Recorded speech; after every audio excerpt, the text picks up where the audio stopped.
নমস্কাৰ আপুনি জানেনে যে আমাৰ ভাৰতবৰ্ষত যিবোৰ মোবাইল সিম কোম্পানী আছে সেইবোৰৰ ৰিচাৰ্জ কেৱল মুখত ক'বলৈহে এমাহ বা 3 মাহ ৰিচাৰ্জৰ হয় কিন্তু প্ৰকৃততে 28 ডেজ 84 ডেজ তেনেকুৱা কিয় হয় বাৰু সম্পূৰ্ণ এক মাহ নহয় গৈ কিয় বাৰু মই আপোনালোকক কৈ দিও ই এটা বহুত ডাঙৰ মাৰ্কেটিং ষ্ট্ৰেটেজি হয় ব্যৱসায় দুনিয়াখনত আপুনি সিম্পলকৈ হিচাপ কৰি চাওক 365 days অৰ্থাৎ সম্পূৰ্ণ এবছৰ ডিভাইডেড বাই 28 days যাক আমি এমাহৰ প্লেন বুলি কওঁ এতিয়া আমি হৰণ কৰিলে 13 পাওঁ অৰ্থাৎ এবছৰত 12 মাহত আমি 12 মাহ ৰিচাৰ্জ কৰা হলনি 13 মাহ কৰিব লগা হয় মানে বছৰটোত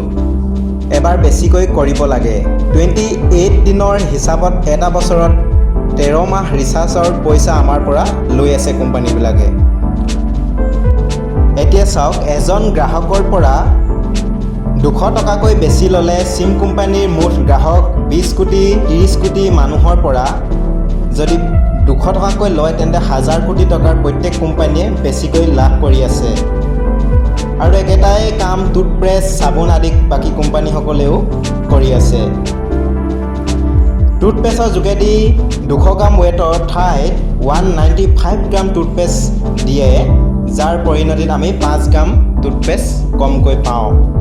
টুথপেষ্ট এটা 200 গ্ৰাম লিখা থাকে কিন্তু আমি এক্সেক্টলি 200 গ্ৰাম নাপাওঁ 195 গ্ৰামহে থাকে 100 গ্ৰাম টুথপেষ্টটো 95 গ্ৰাম থাকে আৰু এনেকৈ অলপকৈ কোম্পানীৰ বহুত ডাঙৰ এটা মুনাফাৰ অৰ্জন কৰে কিন্তু কোম্পানীবোৰে কয়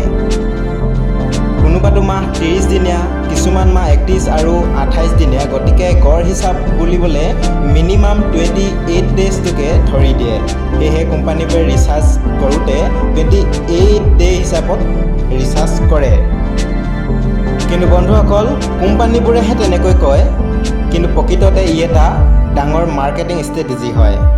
এটুপ পানীয়ে সাগৰ হোৱাৰ দৰে ৰিচাৰ্জেই হওক বা টুথপেষ্টেই হওক 28 ডে নতুবা 195 গ্ৰামেই হওক এনেকৈ কোম্পানীয়ে কাষ্টমাৰৰ পৰা এটা বৃহৎ পৰিমাণৰ লাভ খাই থাকে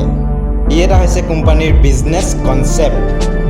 ভিডিঅ'টো ইমানেই আছিল লাইক কমেণ্ট শ্বেয়াৰ কৰিব আৰু চেনেলটো ছাবস্ক্ৰাইব কৰিব ধন্যবাদ